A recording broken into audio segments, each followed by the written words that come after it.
It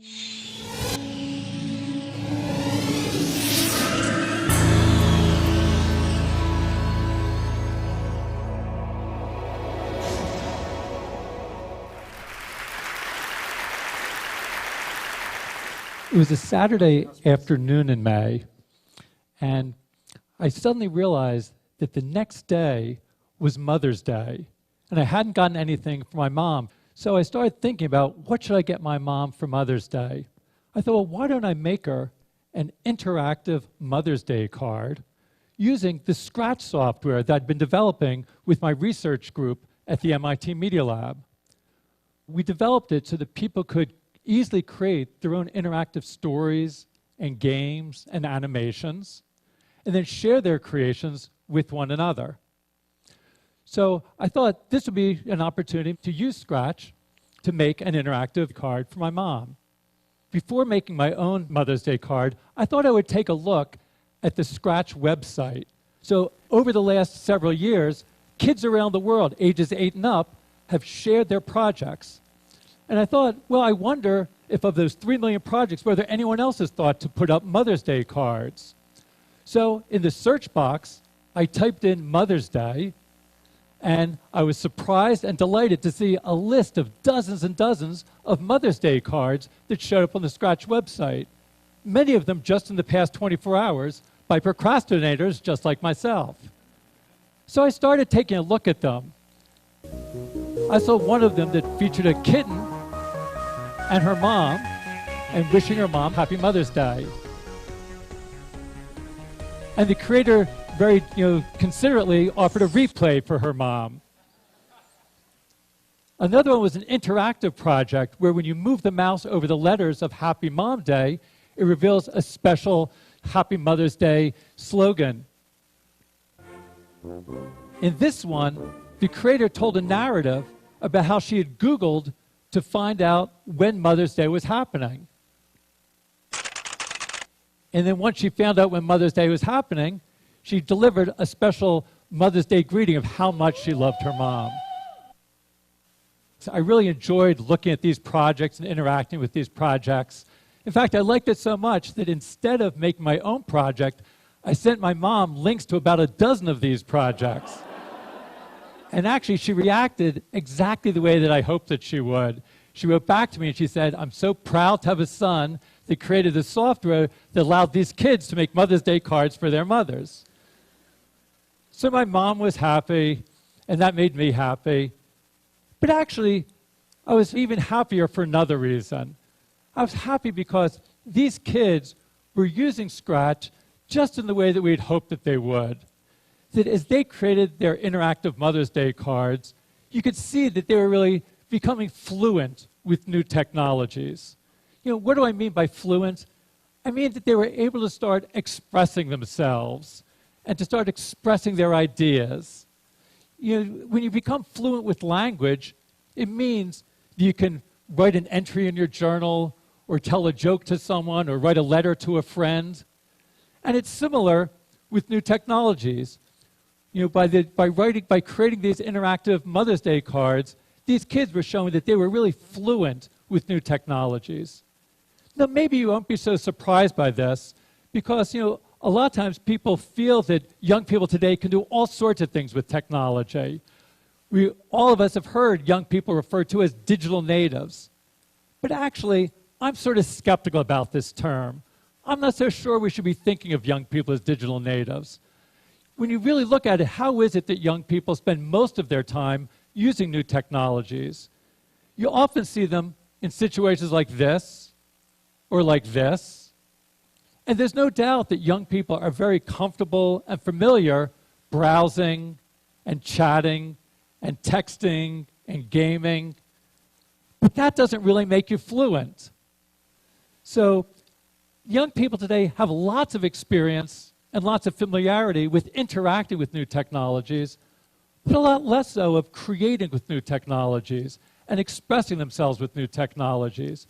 It's almost as if they can read but not write with new technologies. And I'm really interested in saying, how can we help young people become fluent so they can write with new technologies? And that really means that they need to be able to write their own computer programs or code. So increasingly, people are starting to recognize the importance of learning to code. In recent years, there have been hundreds of new organizations and websites that are helping young people learn to code. You look online, you'll see places like Code Academy and events like Coder Dojo and sites like Girls Who Code or Black Girls Code. It seems that everybody is getting into the act. Just at the beginning of this year, at the turn of the new year, New York City Mayor Michael Bloomberg made a New Year's resolution that he was going to learn to code in 2012. A few months later, the country of Estonia decided that all of its first graders should learn to code. And that triggered a debate in the UK about whether all the children there should learn to code. Now, for some of you, when you hear about this, it might seem sort of strange about everybody learning to code. When many people think of coding, they think of it as something that only a very narrow sub-community of people are going to be doing. And they think of coding looking like this. And in fact, if this is what coding is like, it will only be a narrow sub-community of people with special mathematical skills and technological background that can code. But coding doesn't have to be like this. Let me show you about what it's like to code in Scratch. So in Scratch, to code, you just snap blocks together. In this case, you take a move block, snap it into a stack, and those stacks of blocks control the behaviors of the different characters in your game or your story. In this case, controlling the big fish. After you've created your program, you can click on Share and then share your project with other people so that they can use the project and start working on the project as well. So, of course, making a fish game isn't the only thing you can do with Scratch. Of the millions of projects on the Scratch website, there's everything from animated stories to school science projects to anime soap operas to virtual construction kits to recreations of classic video games to political opinion polls to trigonometry tutorials to interactive artwork and, yes, interactive Mother's Day cards. So I think there's sort of so many different ways that people can express themselves using this, to be able to take their ideas and share their ideas with the world. And it doesn't just stay on the screen. You can also code to interact with the physical world around you. Here's an example from Hong Kong, where some kids made a game and then built their own physical interface device and had a light sensor. So the light sensor detects the hole in the board, so as they move the physical saw, the light sensor detects the hole and controls the virtual saw on the screen and saws down the tree. We're going to continue to look at new ways of bringing together the physical world and the virtual world and connecting to the world around us. This is an example from a new version of Scratch that we'll be releasing in the next few months. And we're looking again to sort of be able to push you in new directions. Here's an example that uses the webcam. And as I move my hand, I can pop the balloons, or I can move the bug. So it's a little bit like Microsoft Connect, where you interact with gestures in the world, but instead of just playing someone else's game, you get to create the games. And if you see someone else's game, you can just say, see inside, and you can look at the stacks of blocks that control it. So there's a new block that says how much video motion there is. And then if there's so much video motion, it will then tell the balloon to pop.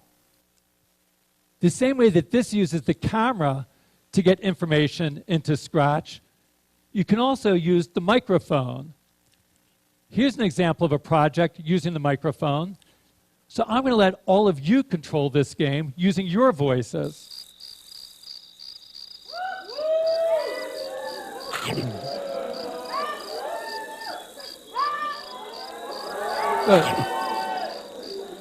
So maybe control your...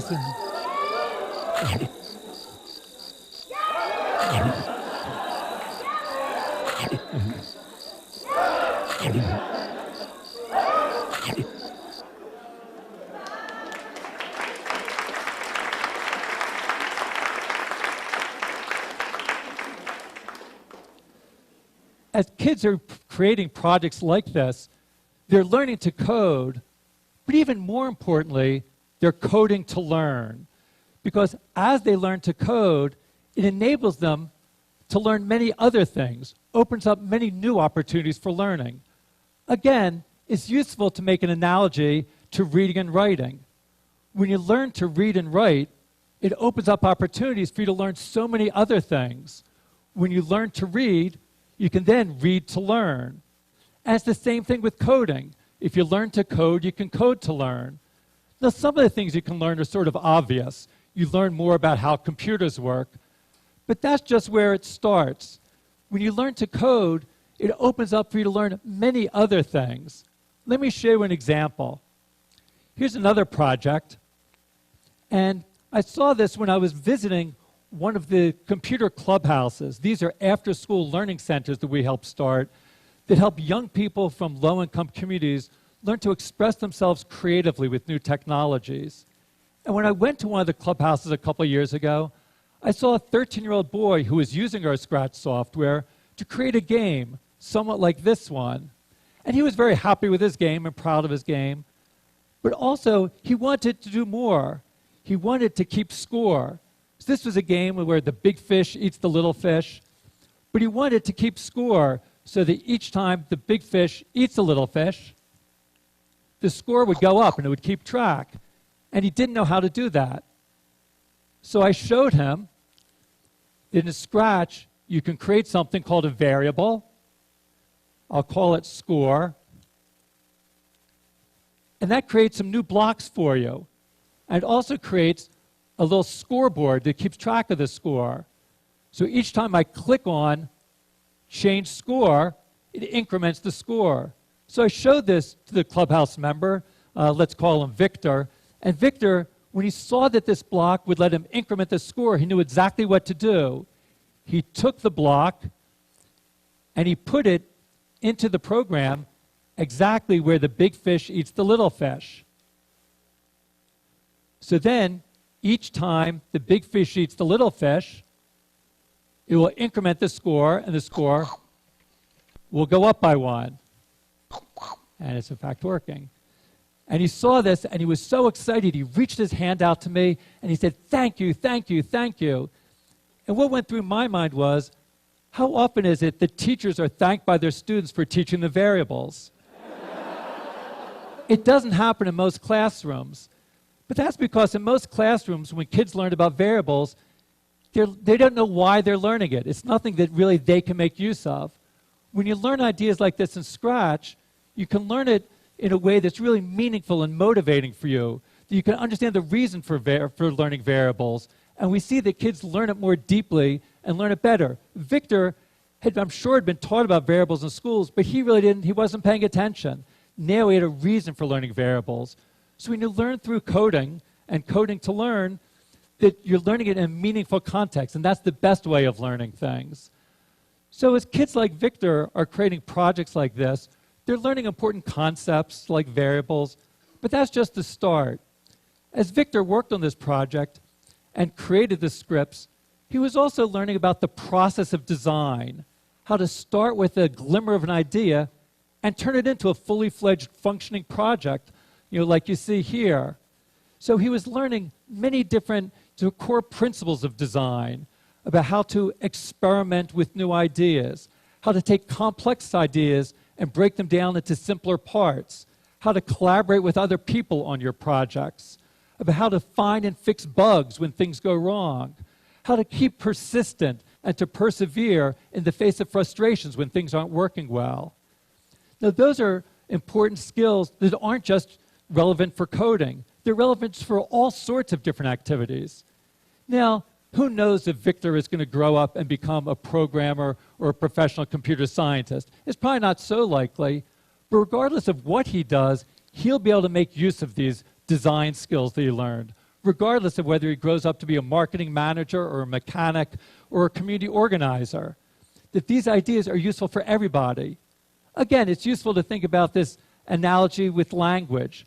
When you become fluent with reading and writing, it's not something that you're doing just to become a professional writer. Very few people will become professional writers, but it's useful for everybody to learn how to read and write. Again, the same thing with coding. Most people won't grow up to become professional computer scientists or programmers, but those skills of thinking creatively, reasoning systematically, working collaboratively, skills you develop when you code in Scratch are things that people can use no matter what they're doing in their work lives. And it's not just about your work life. Coding can also enable you to express your ideas and feelings in your personal life. Let me end with just one more example.